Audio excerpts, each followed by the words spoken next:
The millionaire was not just rich. He was formidable. His wealth was like an invisible armor that seemed to shield him from consequence, and he wore it everywhere he went. The way he entered a room was a statement in itself. Sharp suit, polished shoes, an air of superiority that seemed to press down on anyone within 10 feet. People often whispered about him before he even arrived, because the mere presence of someone with that level of money and ego created a ripple of tension. His house alone was enough to command respect, or fear, depending on who was observing.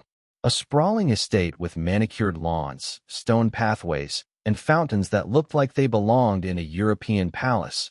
It was less a home and more a monument to his power. He spent money with the kind of casual disregard that made other people's bank accounts feel insignificant just by comparison. Everything about him screamed control, from the way he spoke to the way he walked, and he seemed to understand that his wealth wasn't just currency. It was influence, it was authority, and it was a weapon. The millionaire had cultivated a reputation over the years, and it wasn't one people were eager to challenge. He was known for making sharp, cutting remarks that could cut through the bravest of egos. At community meetings, he would speak over anyone who dared question him, his voice calm but firm, carrying the unmistakable undertone of, "I am untouchable." Even casual encounters in the grocery store or the coffee shop were tinged with tension.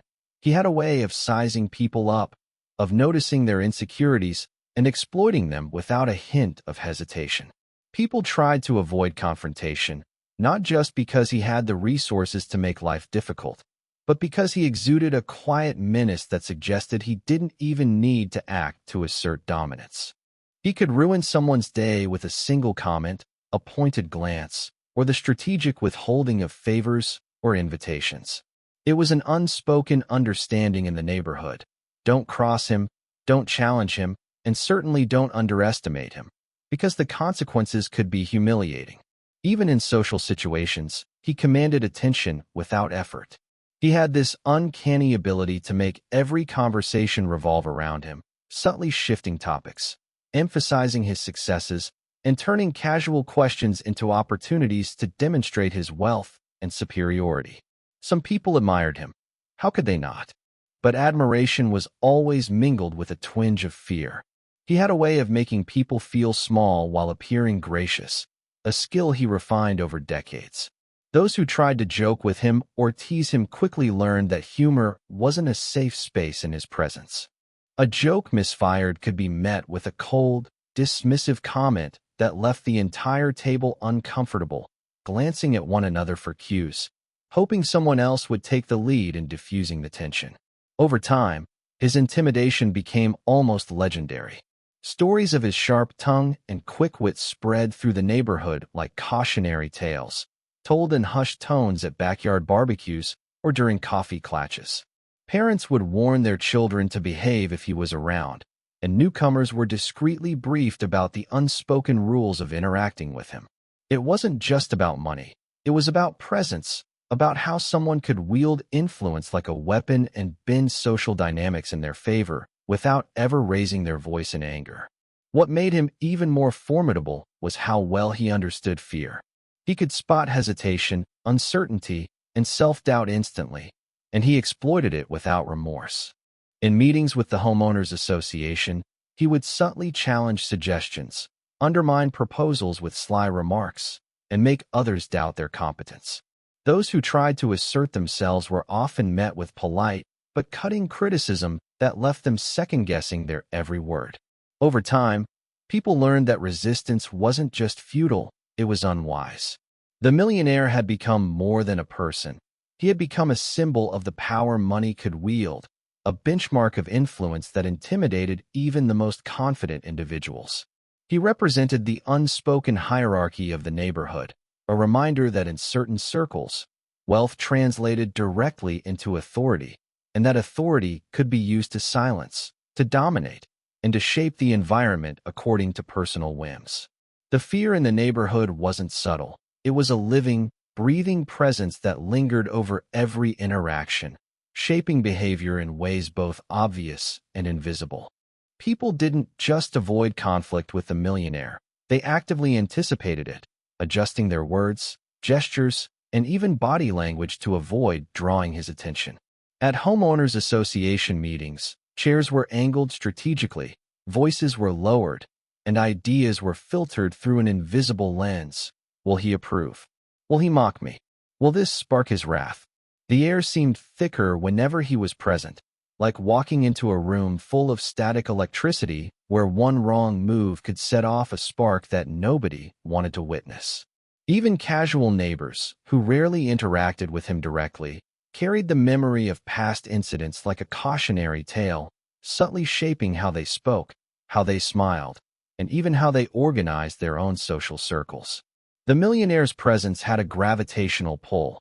It attracted attention but repelled authenticity, leaving people stiff, rehearsed, and perpetually on edge.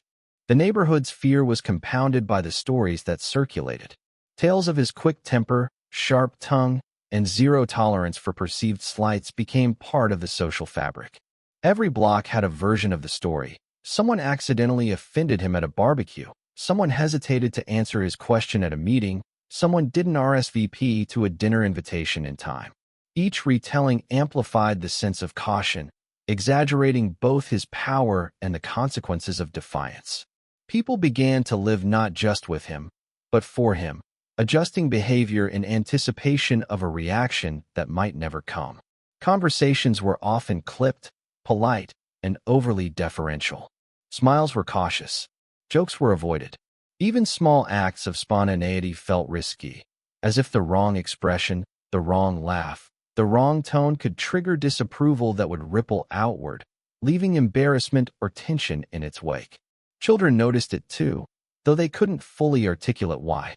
They picked up on the hushed voices of their parents, the sideways glances exchanged at community gatherings, and the nervous energy that seemed to follow the millionaire like a shadow. Some of them instinctively understood that there were invisible rules at play, rules about when to speak, how to behave, and who got to hold power in this neighborhood. Teenagers entering into social situations with him felt the subtle weight of expectation pressing down, a pressure that was difficult to name but impossible to ignore. The fear wasn't just personal. It was generational, a kind of social conditioning that made everyone hyper-aware of hierarchy, dominance, and the consequences of stepping out of line. The adults, for their part, had become experts in avoidance. They had developed a mental checklist for every interaction. Watch your tone, avoid direct eye contact, smile politely, but not too much. Don't offer unsolicited opinions, and never, ever challenge him. It was exhausting, both mentally and emotionally, but it became routine over time. The HOA meetings, which were supposed to be forums for discussion and collaboration, had turned into exercises in careful diplomacy. Agenda items were strategically phrased to avoid confrontation. Proposals were watered down in advance, stripped of any language that might provoke disagreement. Even those who had valid concerns about the community found themselves self-censoring, knowing that the millionaire's influence could overshadow not only their ideas but their social standing within the neighborhood. Fear had become both a protective strategy and a controlling force, shaping the very fabric of interactions. And yet, despite the tension, people stayed. They attended the meetings, they participated in events, and they smiled politely at dinner parties, all while calculating the smallest gestures and words to ensure they didn't provoke the wrong response. There was an unspoken understanding. Compliance was survival, and silence was safety. Those who had tried to resist in the past often became cautionary tales themselves, quietly ostracized or gently reminded of the hierarchy. It wasn't that they were bullies or cruel people, but that the millionaire had a way of asserting dominance without overt aggression, using fear as a social lubricant that kept everyone in line. His presence alone was enough to control the room, bending conversations and actions to his will without a single raised voice. Even casual social gatherings were affected. Barbecues, pool parties, and neighborhood strolls were conducted under a layer of tension. People avoided certain topics, chose safe opinions, and often preemptively praised or agreed with him to avoid any possible friction. The millionaire's fear factor had infiltrated ordinary life, creating a climate in which people were perpetually conscious of how their behavior could be interpreted. It wasn't paranoia, it was practical survival, a coping mechanism born from repeated exposure to someone who could make or break reputations, who could embarrass or belittle at will, and who had perfected the art of subtle intimidation. Then she arrived, the new waitress. Nobody really knew much about her at first, just that she was starting at the local cafe that had recently become the unofficial meeting spot for the neighborhood crowd. Her presence was quiet at first, almost unremarkable. She didn't carry herself like the people who lived in the neighborhood, with airs of entitlement or self-importance. She didn't flaunt designer handbags or drop the names of elite connections. She simply moved through the cafe with a calm confidence, attending to orders, smiling politely, and treating every customer with the same level of courtesy. At first, people underestimated her. Some of the older homeowners barely noticed her, thinking she was just another temporary employee who would come and go like so many others. But there was something in the way she handled herself that suggested she was paying attention, observing more than she let on, and quietly noting the dynamics around her. Word of her arrival spread quickly, as it always does in a neighborhood where everyone is curious about each other's comings and goings. Some mentioned her race, some mentioned her age, and some simply commented on her quiet demeanor. But what nobody predicted was the way she would start to affect the atmosphere, even in her first days. The millionaire, who had long ruled the neighborhood through a combination of wealth and intimidation, didn't take much notice initially. He continued his usual routine of checking in at the cafe, surveying the room with a casual, assessing glance, and issuing comments with the confidence of someone who believed he had already established his territory. The waitress didn't flinch, didn't fawn, didn't signal fear or subservience, and that alone caught the attention of some of the regulars. In a world where most people adjusted their behavior to accommodate his presence, her neutrality felt unusual, almost startling. It didn't take long for the subtle tension to become noticeable. She didn't engage in gossip, she didn't participate in whispered commentary, and she didn't react to the millionaire's presence with the usual deferential smiles or polite nods. She treated everyone equally, neighbors, newcomers, and even him. She asked questions politely, repeated orders accurately, and made small talk that was professional rather than performative. People began to notice small things. The way she held herself while walking past him, the way she smiled politely without hinting at fear or admiration, the way she responded to his occasional comments without faltering.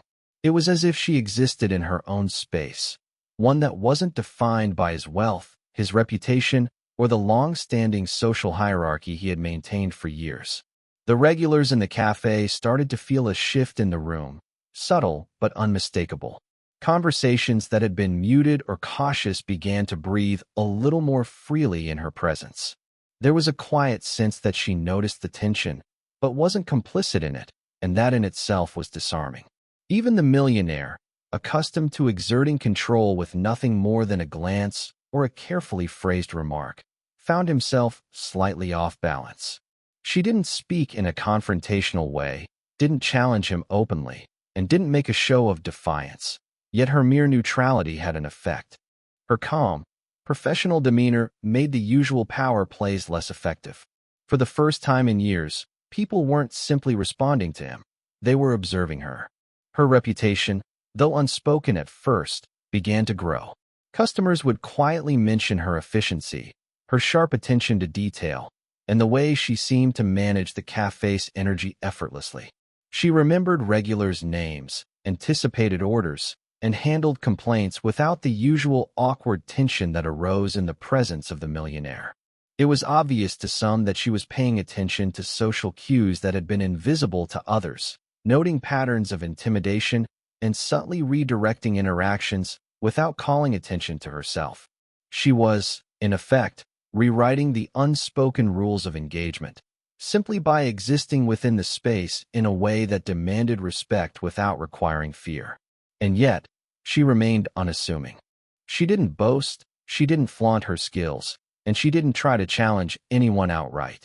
Her presence alone was enough to start shifting dynamics in the neighborhood. The millionaire, who had relied on everyone else's caution to maintain his influence, was now faced with someone who operated outside the web of fear he had spun. People began to notice glances exchanged between him and her, subtle reactions that suggested he was puzzled, perhaps even unsettled. The quiet confidence she displayed was different from anything the neighborhood had encountered. Unlike the polite compliance they were used to, she presented a professional, self-assured neutrality that disrupted established patterns. Even her small interactions were telling. She would correct mistakes gently, address complaints efficiently, and move through the space without hesitation. Customers, regulars, and staff all started to sense that she wasn't someone who could be easily intimidated, someone who wouldn't be drawn into the same silent submission that had characterized interactions with the millionaire for years. There was an undercurrent forming, a quiet, almost imperceptible tension, because her presence began to highlight just how dependent the neighborhood had become on fear as a social lubricant, and how unfamiliar it was to see someone operate outside of that system. Her quiet confidence was subtle at first, easy to miss if you weren't paying attention. She didn't announce herself with grand gestures or loud proclamations, and she didn't enter a room trying to impress anyone. Instead, she moved with a natural ease that suggested she knew exactly who she was and what she could do, and that certainty was more powerful than any display of wealth or authority. In the cafe, she handled every order with precision and patience, never flustered, never rushed, and always attentive. She spoke politely to customers, but never in a way that invited favoritism or flattery. The regulars started to notice how she balanced warmth with professionalism, how she made everyone feel seen without letting anyone dominate the interaction. It was the kind of presence that drew attention quietly but demanded respect subtly. People couldn't help but notice that she wasn't reacting the way they expected, and that difference alone made her stand out. She had a way of observing the room that was almost imperceptible, yet unmistakably effective. She seemed to notice not just what was said, but what wasn't said, the pauses, the glances, the tension behind polite smiles. She understood the unspoken hierarchy in the neighborhood, the ways in which power was exercised through subtle intimidation rather than open confrontation, and she navigated it without fear. It wasn't arrogance. It was a grounded awareness that came from knowing her own worth and her own capabilities. Even the millionaire, used to controlling every situation with ease, found himself slightly disoriented in her presence.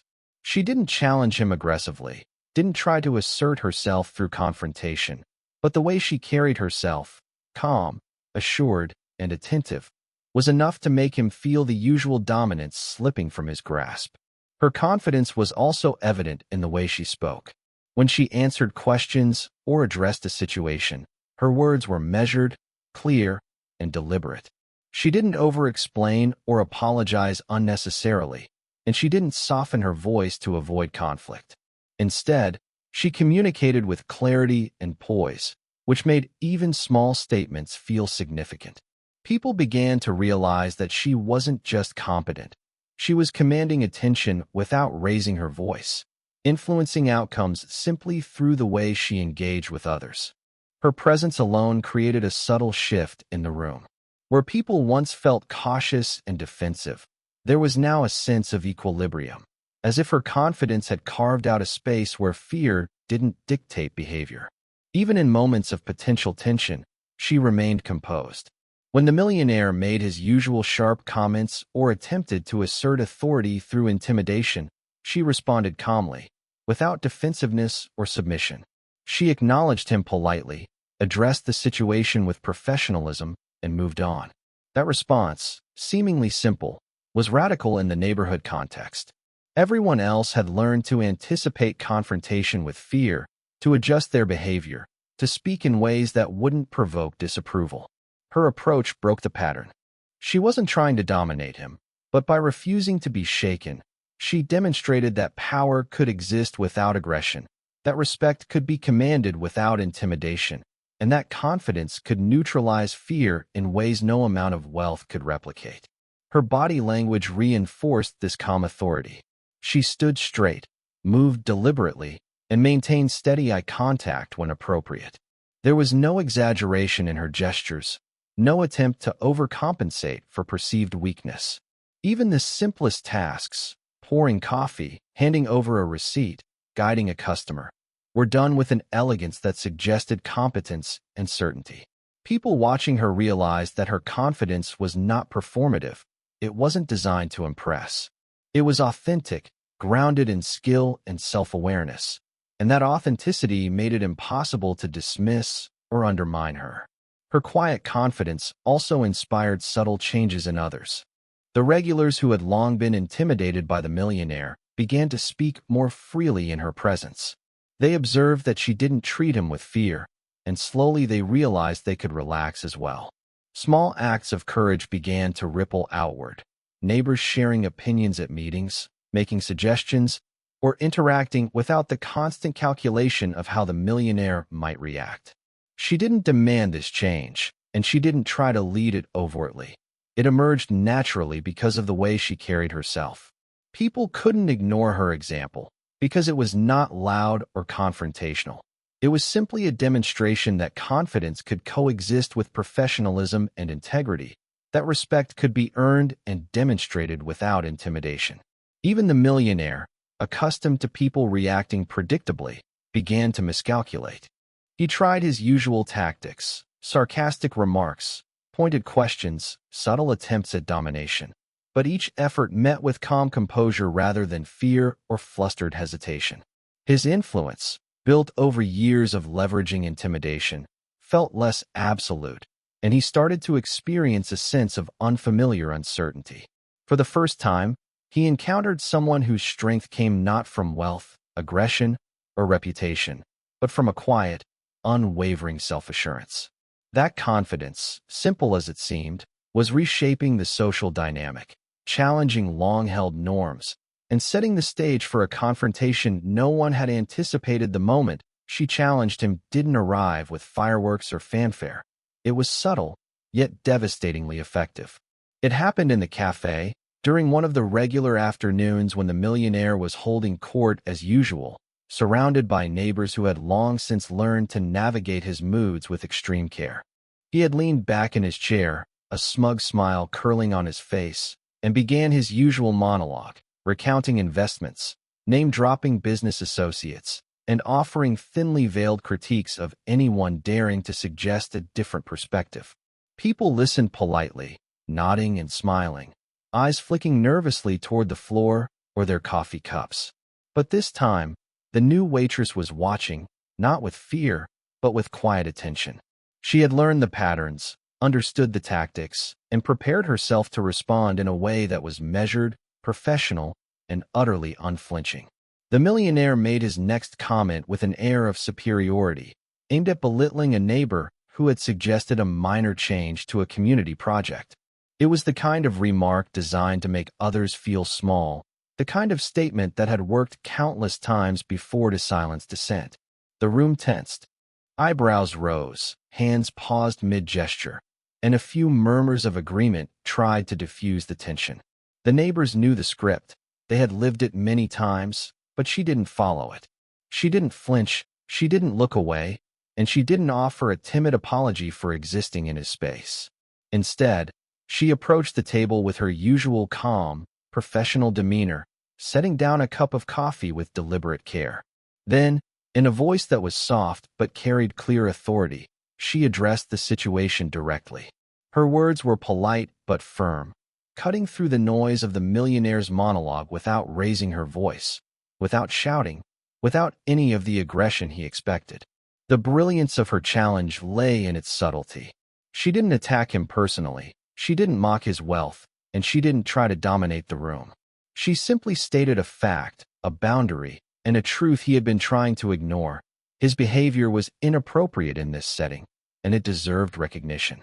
The effect was immediate. The room, which had been hanging on his every word, froze.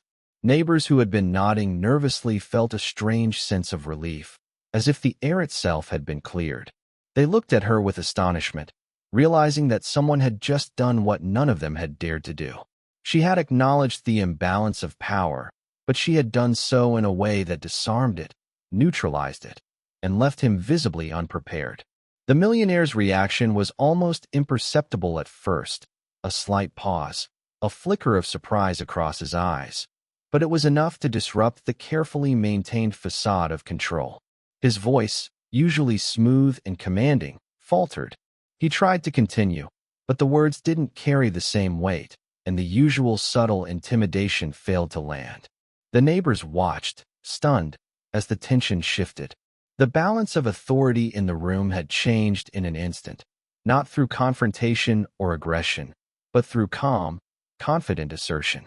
She had demonstrated that presence, skill, and self-assuredness could counteract fear and command respect, and the millionaire had no prepared response.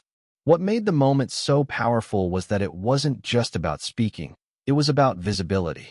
She didn't cower, she didn't whisper, she didn't minimize herself to make him feel bigger. Instead, she occupied her space fully, calmly, without apology, and that simple act of being present and assertive carried more force than any argument he could have thrown. The room, which had long been conditioned to respond to his wealth and intimidation, began to sense the possibility of a new dynamic, one where fear was not the only response. His previous methods, honed over decades, were ineffective against someone who had the clarity, confidence, and composure to meet them directly, but without aggression. The neighbors, who had spent years adjusting their behavior around him, began to exhale subtly, the tension in the room shifting imperceptibly at first, then unmistakably. They realized they were witnessing something extraordinary. A single person, armed not with wealth, connections, or social leverage, but with professionalism, self-respect, and calm confidence, had effectively silenced the man who had loomed over their community for years. She didn't humiliate him, she didn't provoke an argument, and she didn't create spectacle. Her approach was measured, precise, and unshakable, and that was what made it so devastating. Even as the millionaire opened his mouth to respond, the impact of her words lingered. His usual strategies, sarcasm, dismissiveness, intimidation, seemed hollow. The room, previously attentive to his every move, now subtly aligned itself with the presence of the new waitress. She had shifted the narrative, demonstrated the power of quiet authority, and in doing so, revealed that influence wasn't about fear, money, or dominance. It was about clarity, composure, and the courage to assert oneself when it matters most. The lesson that unfolded in that moment was one the neighborhood would remember long after the coffee cups were cleared and the chairs pushed back under the tables. It wasn't just about the millionaire being silenced. It was about the deeper truth that power, respect, and influence didn't automatically come from money, connections, or social standing. For years, the community had operated under a fragile system of fear, one where wealth dictated authority and intimidation silenced dissent. People had adapted to that system, carefully measuring words, gestures, and opinions to avoid conflict, and in doing so, they had allowed the millionaire to maintain control. But the new waitress shattered that assumption, demonstrating that courage and self-respect could alter social dynamics in ways that money could never achieve.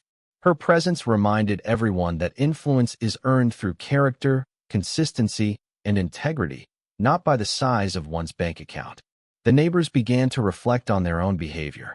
They realized how often they had unconsciously allowed fear to dictate their interactions, how readily they had deferred to the millionaire's opinions even when they disagreed, and how much energy had been spent maintaining appearances for someone who didn't deserve it. The waitress's quiet authority forced them to confront the reality that social power structures, however entrenched, are only as strong as the people who uphold them. When someone refuses to play by the rules of intimidation, it exposes the fragility of those structures and invites others to reconsider their role in perpetuating them. For the first time, people saw an alternative, a model of respect based on mutual acknowledgement rather than submission, on fairness rather than fear. It was also a lesson in humility. The millionaire, whose reputation had seemed invincible, experienced a rare vulnerability. His usual tactics, honed over decades of social maneuvering, were rendered ineffective by a single individual who did not recognize his assumed dominance. For the community, witnessing this shift was eye-opening. It reminded them that no matter how powerful someone appears, arrogance can be dismantled by confidence paired with composure, by clarity paired with courage, and by professionalism paired with integrity. The lesson extended beyond just one individual. It highlighted the universal truth that influence is transient if it relies solely on intimidation, while character and self-respect have enduring power that commands attention without aggression. The neighborhood also began to understand the importance of observation and strategy. The waitress had not confronted him blindly. She had studied the dynamics, understood the patterns of fear, and positioned herself in a way that maximized impact. Her approach was deliberate, calm, firm, and precise, avoiding unnecessary conflict while asserting boundaries and expectations. It was a demonstration of strategic courage, knowing when to act, how to act, and the difference between confrontation and authority. The neighbors saw that strength is not always loud or brash. Sometimes, it is quiet, calculated, and effective, and it can yield results far beyond what brute force or wealth alone can achieve. Moreover, the incident redefined what it meant to earn respect in the community. For years, respect had been equated with status, possessions, and the ability to instill fear. That framework was suddenly upended. The new standard became competence, calmness, and the ability to navigate challenges with dignity. People recognized that her presence and actions were teaching a form of leadership they hadn't often seen in their own neighborhood, one that inspired confidence rather than anxiety, one that commanded attention without requiring intimidation, and one that allowed for equitable interaction rather than hierarchical dominance. The shift was subtle but significant, influencing not only individual behavior, but also the broader culture of the community. The lesson extended even further into everyday interactions. People began to reconsider how they treated each other, how they responded to authority, and how easily they could default to fear or deference in situations that didn't warrant it. They saw that silencing someone through intimidation might control a moment, but it did not earn loyalty, respect, or trust. The waitress demonstrated that real authority comes from standing firm in one's values, maintaining composure under pressure, and addressing challenges with professionalism. Her example suggested that courage need not be loud or confrontational. It could be precise, dignified, and profoundly effective. The story also highlighted the power of representation and perspective. She was new, she was Black, and she was not from the social or financial echelon that had long dominated the neighborhood. Yet she possessed an authority that transcended those superficial markers. Her success in handling the millionaire reminded everyone that respect is not inherent to wealth or status, and that preconceived notions of who can wield influence are often flawed. The community began to see potential in individuals they might have overlooked before, recognizing that character and competence are more meaningful than legacy or lineage, and that courage can come from the most unexpected places. Finally, the lesson underscored the fragility of fear-based power. The millionaire had relied on intimidation, reputation, and social manipulation for years, and it had worked, until someone refused to play by those rules. The neighborhood realized that fear is a weak foundation for authority. It can be broken with confidence, clarity, and quiet assertiveness. It's a lesson that would echo in future meetings, interactions, and gatherings. True influence is earned, respect is mutual, and no amount of money can substitute for self-assuredness and integrity.